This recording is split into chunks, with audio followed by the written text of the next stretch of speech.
Hi everybody, welcome to Push Out Video. My name is Eric, and this is Comet, my husky. And today we'll be looking at a 2015 release by Homo Sapien Labs. Alright, it is by designer Chen Fan, who also brought you many other interesting games like Flip 9 and also Flip City, which you probably will know that Tasty Minstrel brought over to the US. And this game is called Nerdy Inventions. Alright, Nerdy Inventions is a 2 to 4 player game, plays about 20 to 30 minutes. It's easy to play, easy to understand as well. But has surprisingly a lot of things going on for it.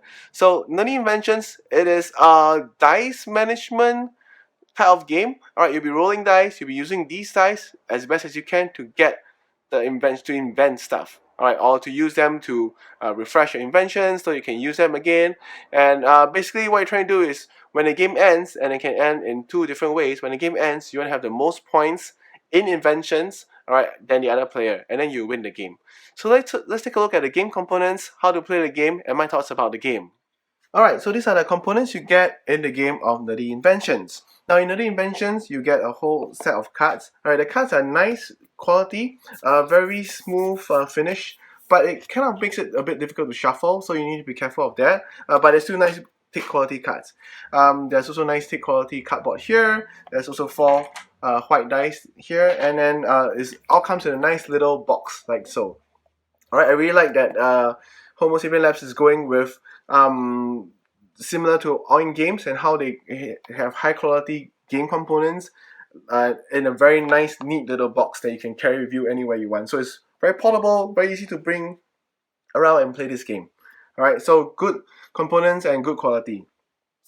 So how do you play the game of Nerdy Inventions? Now at the start of the game, each player will have their own special invention to start off with. Alright, the different players will, the first player will have different as compared to the second or third or fourth player. Alright. Then some players will have this. One player will not be having this special card. Alright, this is like a special tool card that will help to do certain abilities later on. Now the interesting thing about this tool card is once you use it, you need to pass it to the player who does not have this tool card. Alright, so this means that there will always be one player who does not have this tool card at the end of the game as well. And whoever has this tool card at the end of the game will also give you a point. And these are the inventions. So you shuffle the deck on inventions like so, and then you lay them out like this. Alright, and then you have this 1 to 6 above. And then you choose a random sub player to start the game, and the player will take 3 dice and will roll them. And then we'll do certain abilities, and then we'll pass the dice to the next player. The next player will do certain roll the dice and do certain abilities again, and so on and so forth. So this keeps going on until you do not have enough cards to refill the market here again, or if someone triggers the end game condition using this card.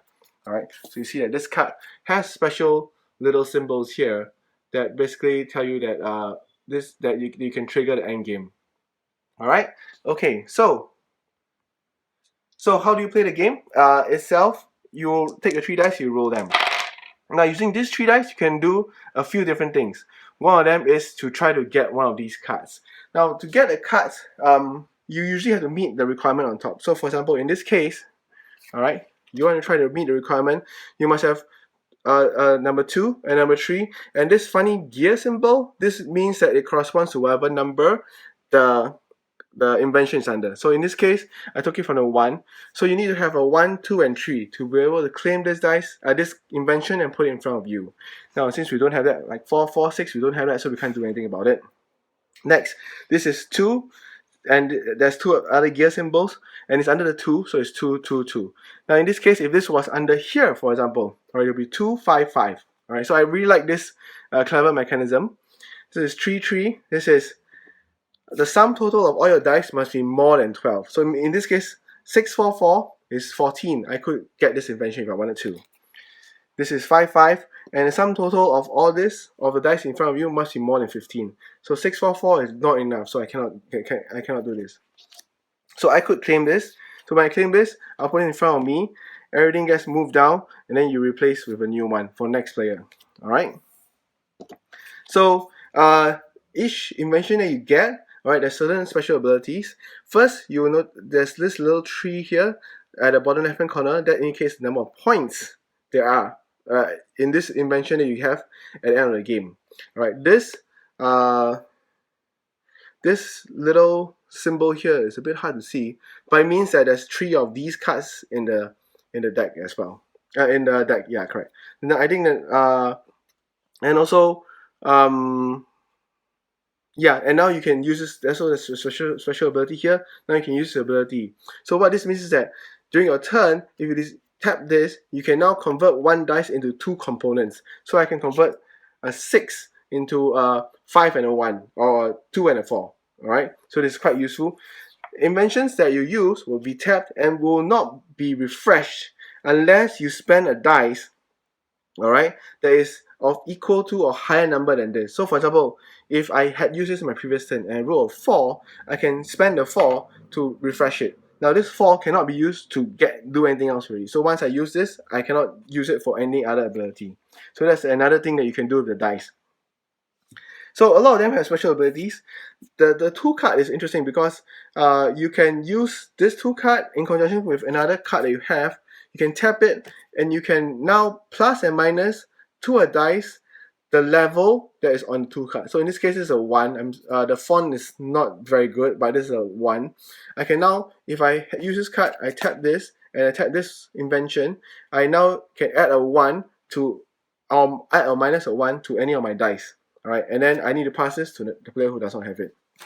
Okay, so the again, I explained how the game ends is when this deck runs out, or if you use this dice. Now to use this dice, you must have 3 of the same. You must roll 3 of the same, or you use some way of manipulation to change the dice to the number that's all 3 of the same.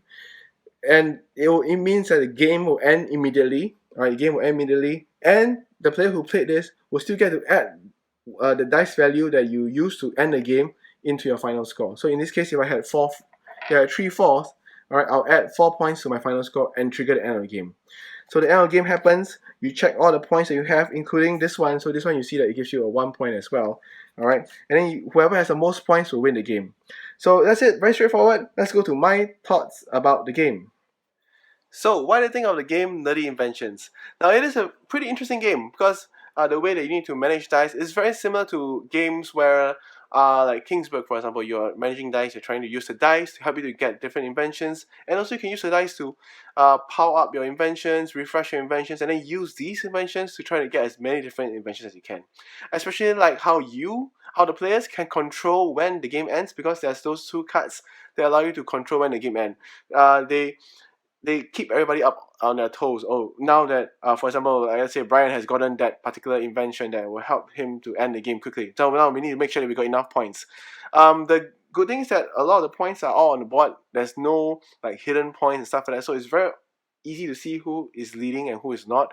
But whether that person can then end the game and win the game, now that's a different thing. So you all can start to control each other and help each other to make sure that that you're in the lead most of the time, or when the game ends.